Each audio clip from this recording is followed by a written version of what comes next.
নমস্কার, প্রিয়ানন্দ ইউটিউব চ্যানেলে সকলকে স্বাগত। আশা করি সকল ভালো আছেন। আজ আমি দেখাবো উইন্ডোজ 10-এ কীভাবে কিবোর্ড ছাড়া আমরা স্ক্রিনে কিবোর্ড এনে আমরা টাইপ করতে পারব। প্রথমে আমরা যাব স্টার্ট বটমে। স্টার্ট বটমে গেলাম। স্টার্ট বটমে গিয়ে সেটিংসে যাব। সেটিংসে গিয়ে পেজ খুলে গেল।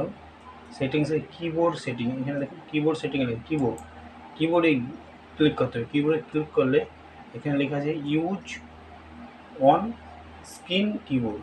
ইউজ অন স্ক্রিন কিবোর্ডে অন করতে, অন করলেই চলে এলো, আমাদের কিবোর্ড চলে এলো। এবার কিবোর্ড সাহায্যে আমরা সহজেই টাইপ করতে পারবো। কিবোর্ড ছাড়া আমরা এইখানেই সহজেই আমরা টাইপ করতে পারবো।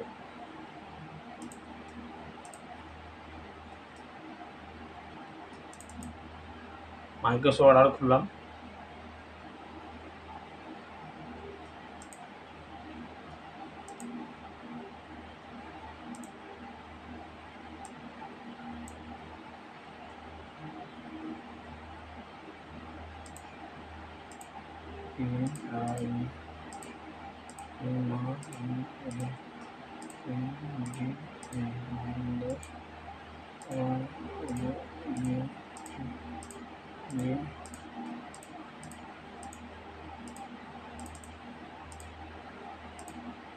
দেখলাম সহজেই আমরা কিবোর্ড ছাড়া অন স্ক্রিন কিবোর্ডের সাহায্যে আমরা টাইপ করতে পারলাম।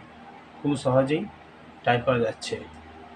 হয়তো আমাদের কিবোর্ড খারাপ হয়ে গেছে, তখন আমরা কাজ করতে পারছি না, তখন এই অন স্ক্রিন কিবোর্ডের সাহায্যে আমরা সহজেই টাইপ করতে পারবো। খুব সহজেই টাইপ করা গেল। আরেকবার দেখাচ্ছি কীভাবে আনলাম অন স্ক্রিন কিবোর্ডে কীভাবে আনলাম। প্রথমে আমরা এটা উইন্ডোজ 10-এ আমরা কীভাবে অন স্ক্রিন কিবোর্ড সহজেই আনবো।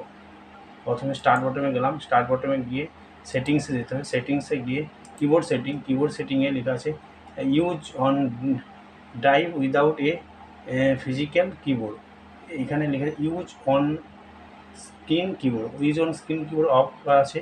অন করলেই আমরা কিবোর্ড সহজেই দেখতে পেলাম। এই কিবোর্ডের সাহায্যে সহজে আমরা টাইপ করে সমস্ত কিছু আমরা টাইপ করতে পারবো। খুব সহজেই টাইপ করতে পারলাম। যখন কিবোর্ডের সমস্যা হয় তখন আমরা খুবই সমস্যা পড়ে যাই।